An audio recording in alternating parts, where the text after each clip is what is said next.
Si estuviste presente durante el lanzamiento original de Siri en 2011, probablemente recuerdas haber quedado impresionado por la tecnología. Si quieres un asistente que recuerde todo y siga tus órdenes, Apple te presenta a Siri. Siri, de eso estamos hablando. El nuevo iPhone que está por salir, y esto es toda la sensación. Siri es la novedad, es la próxima ola en tecnología de voz y pone a tu propia asistente personal justo ahí en tu bolsillo.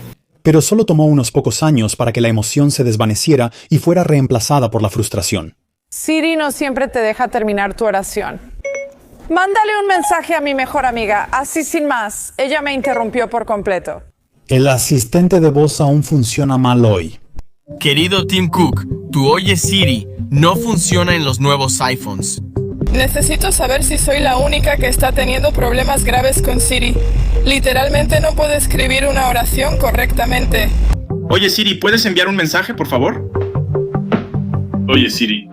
Entonces, ¿cómo pasó Siri de ser el asistente de voz más impresionante del mundo en 2011 a ser el peor del mundo en solo unos pocos años? Mucho se debió a su tecnología obsoleta. Ser el primero en lanzar un asistente de voz fue más una maldición que una bendición para Apple. Porque en el mundo de la inteligencia artificial, las cosas cambian rápidamente, pero una vez que te comprometes completamente con una cierta arquitectura de IA, básicamente te quedas atado a ella. Crear un nuevo asistente de voz sobre una nueva arquitectura significa reconstruirlo desde cero. La arquitectura de agente abierto, base de Siri, fue creada por Adam Shear en SRI International en 1993. En ese momento creó el primer prototipo de Siri, aunque aún no tenía nombre. Shear creó 50 versiones de la tecnología en 20 años, culminando con Siri para iPhone, creada en 2008 por Doug Kitlis y Tom Gruber. Kitlis propuso el nombre Siri en honor a una colega noruega. Era un diminutivo de Sigrid, que en nórdico antiguo significa victoria y belleza, palabras que hoy nadie asocia con Siri. Pero en ese entonces todavía tenían esperanza, y al principio las cosas iban bien. El lanzamiento de Siri en febrero de 2010 fue un éxito inmediato y llamó la atención de Steve Jobs, quien vio en ella su visión idealista de la tecnología.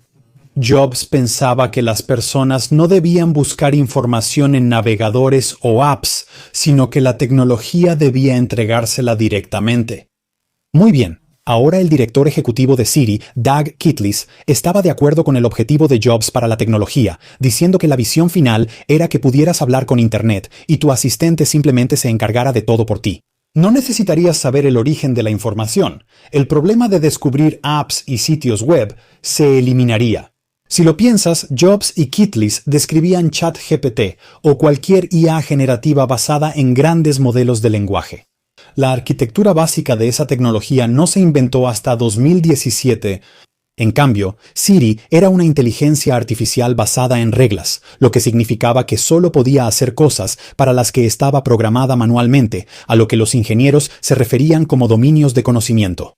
Siri, al lanzarse, tenía unos 25 dominios como gastronomía, entretenimiento, clima y transporte. Así, al preguntarle sobre comida italiana, detectaba palabras clave y mostraba restaurantes italianos locales. Pero esta tecnología tenía limitaciones que Apple descubrió tras comprarla. Richard Williamson, líder del nuevo equipo de Siri, dijo: "Había mucha ilusión y fachada en la implementación original de Siri. No había IA procesamiento de lenguaje natural ni contextualización, solo coincidencia de palabras clave. Eso significaba que una vez que una palabra clave coincidía con un dominio específico, Siri solo devolvía resultados de esa categoría. Por ejemplo, hay una película llamada Score sobre bandas sonoras, así que le dije Score a Siri en mi Apple TV, respondió, ¿qué juegos? ¿Qué deportes? Esa palabra quedó aislada en deportes. Fue difícil escalar Siri de miles de usuarios a millones como función nativa del iPhone, dijo Williamson. Scott Forstall adquirió Siri con poca evaluación, guiándose por las demostraciones. Tuvimos que hacerlo escalable, lo cual era un reto de ingeniería. ¿Cómo evitar que el software falle? Era un desastre. El equipo de Siri tuvo solo un año para lograrlo. Como Jobs quería que fuera la función principal del iPhone 4S, se hicieron concesiones para cumplir la fecha límite. Siri redujo sus dominios de 25 a 15 y eliminó el acceso a API de terceros. Siri ya no podía comprar boletos ni hacer reservaciones, solo mostrar listas de cines o restaurantes. Entonces, los usuarios debían comprar boletos o reservar de forma manual. Esto frustró a los cofundadores originales de Siri, ya que ellos querían que se convirtiera en una tienda de aplicaciones para IA donde los desarrolladores pudieran agregar soporte para su servicio, similar a crear una aplicación para iPhone. Así, Siri mejoraría cada día, pero Jobs prefirió centrarse en funciones controladas por Apple y prometió un ecosistema de terceros después. No pudo cumplir esa promesa, pues falleció un día después de la presentación de Siri. Un ex empleado dijo, cuando Steve Jobs murió, perdieron la visión, no tenían el panorama completo. Para octubre de 2011, Siri estaba lista para lanzarse, aunque solo estaba disponible en el nuevo iPhone 4S. Esto frustró a usuarios de iPhone 3GS y 4, pues la app original de Siri funcionaba en estos hasta que Apple la compró y cerró. Se rumoró que Siri podía funcionar en el 3GS y el 4, pero Apple no lo permitió por dos razones. La razón principal era de marketing. El iPhone 4S no mejoraba mucho al 4. Muchos clientes esperaban un iPhone 5, así que hacía falta una función destacada para hacerlo más atractivo y evitar decepciones. Además, la estabilidad era clave. Apple tenía problemas para escalar Siri y atender a millones. Al limitarla al 4S, reducía la presión en sus servidores y el riesgo de caída. Para cuando se lanzó el iPhone 4S, Apple sí tenía una versión funcional de Siri, pero era inestable y tenía muchos errores. En vez de retrasar la función, la etiquetaron como beta, advirtiendo a los clientes que Siri seguía en desarrollo y podía tener errores. A pesar de esto, los clientes estaban emocionados por Siri, lo que motivó a muchos a actualizar su iPhone 3, GS o 4, algo que no habrían hecho de otro modo. Apple vendió 4 millones de iPhone 4S en 3 días, más del doble que el iPhone 4 el año anterior.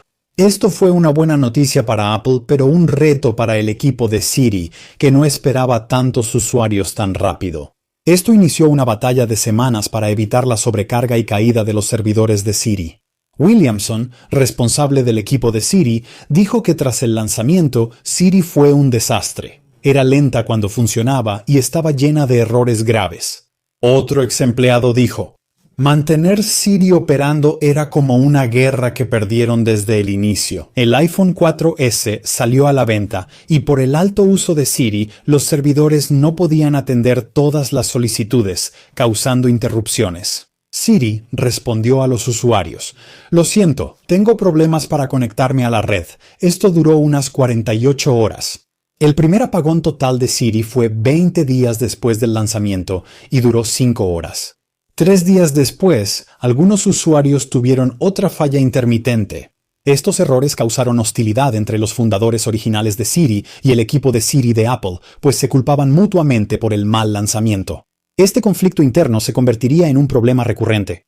Algunos del equipo querían que Siri fuera un servicio en línea con mejoras constantes, otros preferían actualizaciones solo una vez al año. Algunos buscaban abrir Siri a desarrolladores pronto, pero otros pedían retrasos por lo frágil e inflexible del software original. Ese problema generó debates sobre si el equipo debía mejorar el código de Siri o rehacerlo desde cero.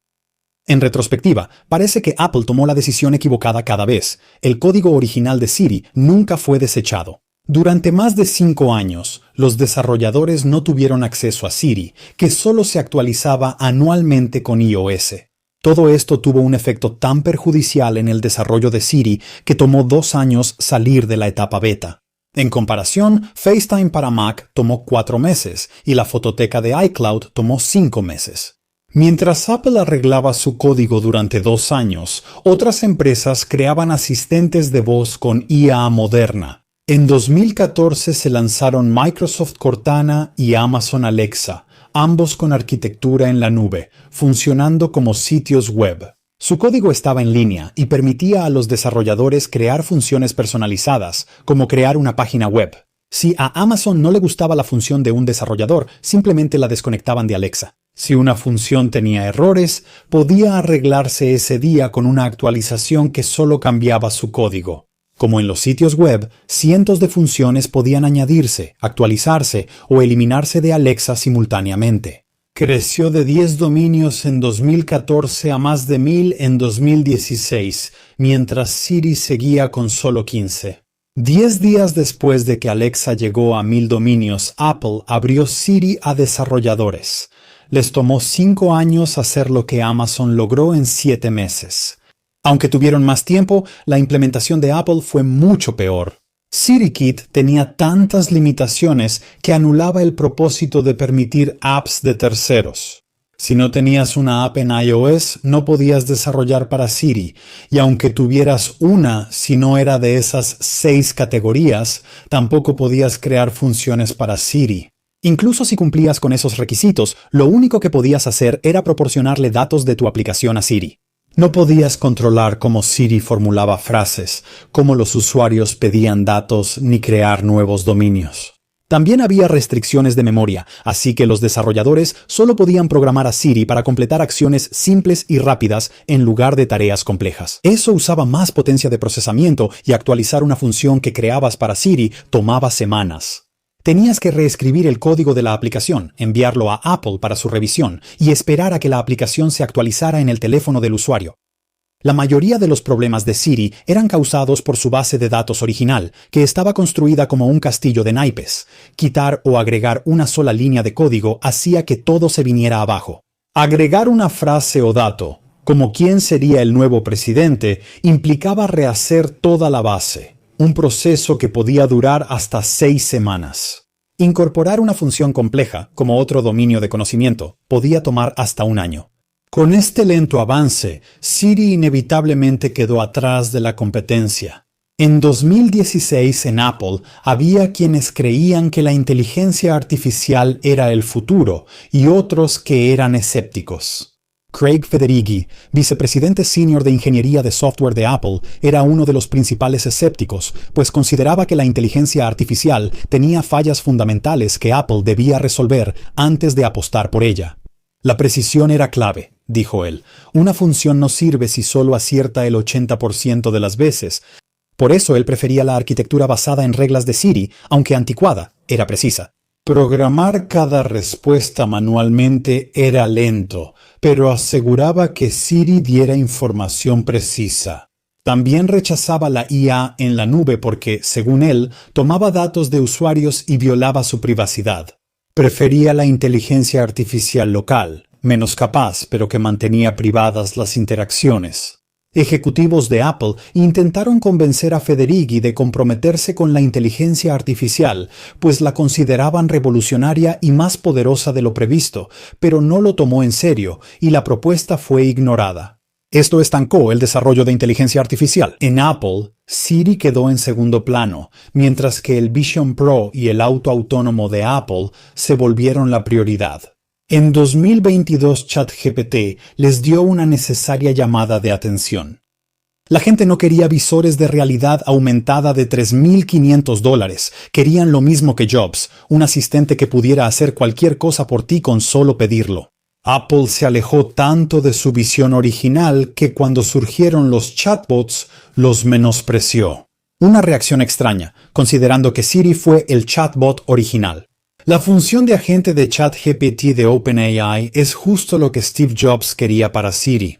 Puede agendar citas, planear viajes, comparar precios, organizar noches de cita, crear presentaciones y más. No me malinterpretes, la IA no es perfecta, pero ninguna tecnología lo es. Y comparado con Siri, creo que cualquier persona razonable preferiría las capacidades avanzadas de una IA generativa moderna, como ChatGPT o Google Gemini. Apple se dio cuenta en 2023 y empezó a desarrollar su propia IA generativa con grandes modelos de lenguaje. El problema era que tenían al menos 5 años de retraso frente a empresas que reconocieron la importancia de la IA generativa desde 2017, una situación inquietantemente similar a la que RIM estaba enfrentando. Cuando Steve Jobs presentó el iPhone original, dijo que estaba 5 años adelantado a otros teléfonos. Y al igual que Apple hoy en día, RIM también fue tomado completamente por sorpresa. Se apresuraron a desarrollar un BlackBerry con pantalla táctil para competir, pero fracasó. Apple se enfocó en crear sus propios LLM en los últimos 3 años. Incluso canceló su auto para que ingenieros apoyaran la inteligencia artificial. Pero parece que su desarrollo mal dirigido de Siri causó un daño irreparable. Apple decidió no usar sus propios modelos de lenguaje y acordó con Google utilizar los LLM Gemini. Apple podría necesitar algunos años más para crear su propia IA y luego dejar Gemini. Por ahora, se están perdiendo lo que muchos ven como la mayor revolución tecnológica desde Internet. En una audiencia federal el verano pasado, un alto ejecutivo de Apple afirmó que el iPhone podría volverse irrelevante en 10 años, aunque suene increíble. La inteligencia artificial podría ser crucial para Apple y, viendo el avance de Siri en los últimos 15 años, podría perjudicarlos. Soy Greg, con Apple Explained. Gracias por ver, nos vemos en el próximo video.